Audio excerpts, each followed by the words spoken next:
नमस्कार, मैं राजल नीति चैनल में आपका बहुत बहुत स्वागत करता हूं और आशा करता हूं आप लोग हमेशा की तरह बहुत अच्छे होंगे। आज के इस वीडियो का विषय है बहस के बजाय काम से जीतें। एक बार की बात है, एक राजा के दरबार में एक बहुत ही समझदार मंत्री रहा करता था। मंत्री की सूझबूझ के कारण ही राजा का राज्य बहुत ही सुरक्षित था और वह मंत्री राजा के परिवार के साथ बहुत लंबे समय से था और लगभग वो 50 साल से राज परिवार की सेवा कर रहा था। एक बार शत्रु देश ने एक ऐसी योजना बनाई कि कि मंत्री को एक जाल में फंसा दिया जाए, जिससे कि यह साबित हो जाए कि मंत्री गद्दार है।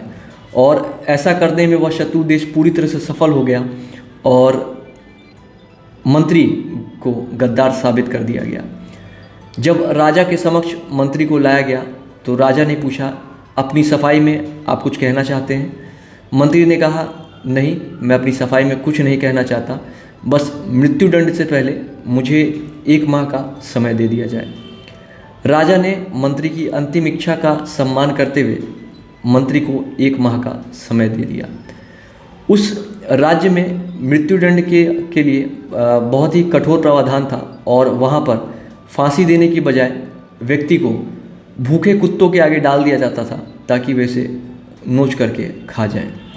जैसे ही मंत्री को 1 माह का समय दिया गया तो मंत्री तुरंत ही उन भूखे कुत्तों के पास गया और उन्हें भरपेट भोजन कराया, जिसमें कुत्तों के लिए अलग अलग तरीके के गोश्त और तमाम चीज़ें शामिल थी, जिससे कि कुत्ते खुश रह सकें। उसने यह काम सिर्फ 1 दिन नहीं बल्कि लगातार 30 दिनों तक किया। जब 30 दिन बीत गए और उसकी सज़ा का समय आया तो राजा भी वहाँ पर मौजूद था ताकि वह यह देख सके कि सज़ा सही से दी जा सके। जब मंत्री को कुत्तों के आगे डाल दिया गया तो राजा उस दरवाजे के छेद में से देख रहा था कि अंदर का नज़ारा क्या है। लेकिन अंदर के नज़ारे को देख करके राजा बहुत हैरान रह गया।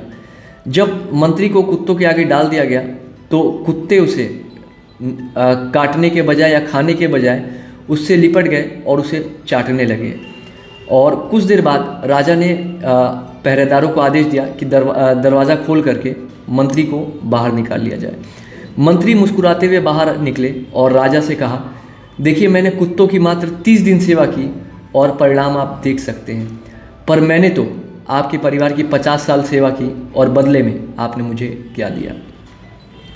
राजा बहुत ज़्यादा लज्जित हुआ और उसने मंत्री से राय लेकर के असली अपराधियों को खोजा और उन्हें मृत्युदंड की सज़ा दी।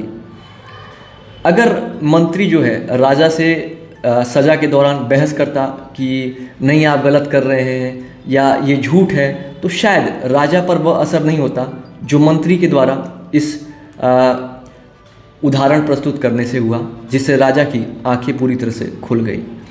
एक और उदाहरण जो मुझे बहुत अच्छा लगा वह एक समझदार पिता के द्वारा था।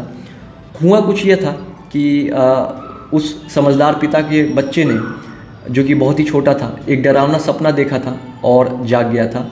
उस सपने में उसने एक भूत को देखा था जो कि पलंग के नीचे था।